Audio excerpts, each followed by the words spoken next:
तो student finally अब हम आ चुके हैं फॉर्मूले डिस्कस करने के लिए, फॉर्मूले सीखने के लिए। तो स्टूडेंट्स कुछ बेसिक बातें हैं जो कि समझना ज़रूरी हैं। बिफोर प्रोसीडिंग कुछ बेसिक चीज़ों को समझ लेते हैं। सबसे पहली चीज़ फॉर्मूलों में समझना ज़रूरी है, और वो ये कि जब कभी भी हम कोई फॉर्मूला अप्लाई करने जाते हैं किसी कैलकुलेशन के लिए या फिर एनालिसिस के लिए, तो लाजमी है कि हम कुछ भी लिखने से पहले सबसे पहले साइन अप्लाई करेंगे इक्वल्स टू का। विदाउट इक्वल्स टू साइन कोई भी फॉर्मूला आपको रिजल्ट प्रोवाइड नहीं करके दे सकता। तो फॉर्मूला आपका जितना भी अच्छा हो, जितना भी लेंथी हो, लेकिन अगर आपने फॉर्मूला अप्लाई नहीं किया तो आंसर नहीं आता। तो इन द वेरी बिगनिंग सबसे पहले हमें इक्वल्स टू साइन अप्लाई करना पड़ता है for proceeding towards applying formula. Secondly, math का एक रूल अप्लाई होता है जो कि होता है बॉड मास। मैथ का रूल ये आप स्कूल लाइफ से पढ़ते हुए आ रहे होंगे। स्प्रेडशीट इसको as it is formula follow करता है।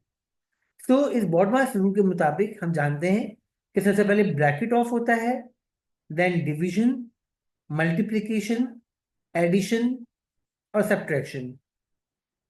अगर मान लीजिए कि हमें अपनी कैलकुलेशन के अंदर पहले करनी है सब्ट्रैक्शन और बाद में करनी है एडिशन, जो कि इस रूल के अगेंस्ट है कि हम पहले एडिशन नहीं कर रहे, हम पहले सब्ट्रैक्शन कर रहे हैं और बाद में एडिशन कर रहे हैं। अगर हमें ऐसा करने की जरूरत पड़े तो हमें फिर ब्रैकेट्स का यूज करना पड़ेगा, क्योंकि बॉडमास रूल के मुताबिक पहले ब्रैकेट सॉल्व होते हैं। तो इसको जरा अच्छे से हमें ध्यान देना होगा। वैसे तो ये स्प्रेडशीट उससे फॉलो करता है, लेकिन जहां पे अगर हमारी अपनी रिक्वायरमेंट ऐसी चेंज हो रही है जहां पे सीक्वेंस चेंज करने की जरूरत पड़े, तो हमें उसका ध्यान देने की जरूरत है कि कहाँ पे और कैसे हमें ब्रैकेट्स अप्लाई करने हैं। तीसरी चीज स्टूडेंट्स, हमारे पास एक्सेल में एक टूल बार होती है जो कहलाती है फॉर्मूला बार। इस फॉर्मूला बार के दो कंपोनेंट्स होते हैं। एक कहलाता है आपके पास नेम बॉक्स और दूसरा कहलाता है आपके पास एफएक्स बार। नेम बॉक्स क्या चीज है? जो आपको बताया कि आपका एक्टिव सेल कौन सा है। इसके लिए बेहतर समझने के लिए हम चलते हैं एक्सेल की शीट पे। ये आ चुकी है हमारे पास एक्सेल शीट, और आप देखेंगे ये एक एरिया जो कि यहां से स्टार्ट हो रहा है, जहां पे मेरा इसका कर्सर मौजूद है।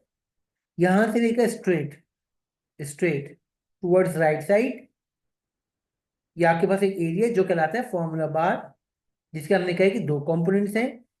पहला कंपोनेंट ये है जो कहलाता है आपके पास नेम बॉक्स, जो बताता है आपका एक्टिव सेल कौन सा है, जो कि इसको बता रहा है कि D7 है। और मैं यहाँ चेक भी कर सकता हूँ कि D7 मेरा एक्टिव सेल है। दूसरा कंपोनेंट जो कहलाता है वो कहलाता है एफएक्स बार। एफएक्स बार आपको बताता है कि हमने अपने एक्टिव सेल में क्या डेटा एंटर किया हुआ है। मान लीजिए कि यहाँ पे ये जो सेल रेफरेंस है D7, इसमें लिखा हुआ ऐसा नजर आ रहा है FA2। अब अगर ये देखना हो कि ये जो FA2 लिखा हुआ है ये मैंने टाइप किया है या ये किसी फॉर्मूले से निकला हुआ आंसर है, तो इसके लिए मैं चेक करूंगा एफएक्स बार। और आप यहाँ पे देख सकते हो कि ये FA2 यहाँ पे इस वक्त एफएक्स बार में लिखा हुआ आ रहा है, जिसका मतलब है टाइप ही ये किया गया था। अगर तो ये किसी फॉर्मूले का आंसर होता है FA2, तो यहाँ पे कुछ इक्वल टू करके कुछ चीजें हमारे पास लिखी हुई होती, जिनसे हमें पता चलता है कि ये फॉर्मूला अप्लाई किया था तो ही जाके ये आंसर आया D7 में FA2। सो रिपीट किया जाता है, फॉर्मूला बार आपके पास जो मौजूद है इसकी दो टाइप्स है, या दो टाइप्स नहीं कहना चाहिए, दो पार्ट्स हैं, कंपोनेंट्स हैं, name box and FX bar. I hope कि स्टूडेंट्स आपको ये क्लियर हुआ हो। चलते हैं किट के क्वेश्चन की तरफ। Which of the following does the formula bar display? Formula bar क्या चीज डिस्प्ले करता है? The formula in the active cell, कि हमने क्या फॉर्मूला अप्लाई किया है अपने एक्टिव सेल में, एंड नो अदर इंफॉर्मेशन। तो हमें पता है कि फॉर्मूला तो शो करता ही है, साथ में सेल रेफरेंस भी शो करता है।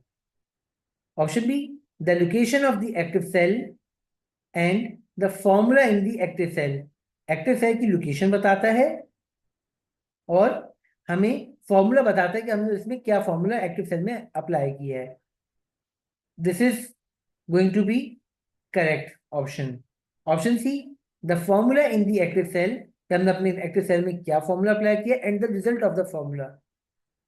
अच्छा, यहां तक बात सही है स्टूडेंट्स के, एक्टिव सेल में हमने क्या फॉर्मूला अप्लाई किया ये तो बताता है, पर जो दूसरा पार्ट है ऑप्शन सी का, and the result of the formula, result कहाँ बताता है? हमने जो भी फॉर्मूला अप्लाई किया हो उसका रिजल्ट कहाँ आता है? फॉर्मूला बार में नहीं आता, बल्कि कहाँ आता है? एक्टिव सेल पे आता है। तो यहाँ पे ये बात समझने की जरूरत है कि जो रिजल्ट है वो कभी भी फॉर्मूला बार पे नहीं आता, वो जिस सेल में हमने फॉर्मूला अप्लाई किया वहां पे आता है। तो option B, the location of the active cell की लोकेशन बताता है, the formula in the active cell में क्या फॉर्मूला अप्लाई किया वो बताता है, and the result of the formula. Option B में ये रिजल्ट ऑफ द फॉर्मूला ये एक एडिशनल चीज हो गई, अदरवाइज ये ऑप्शन बी वाली चीज होती। तो only option B is correct. तो हमने यहाँ पे थोड़ा एक इंट्रोडक्शन ले लिया स्टूडेंट्स फॉर्मूलों के बारे में, और अब इसके बाद नेक्स्ट वीडियो से प्रॉपर फॉर्मूला हम स्टार्ट करेंगे। सी यू इन नेक्स्ट वीडियो।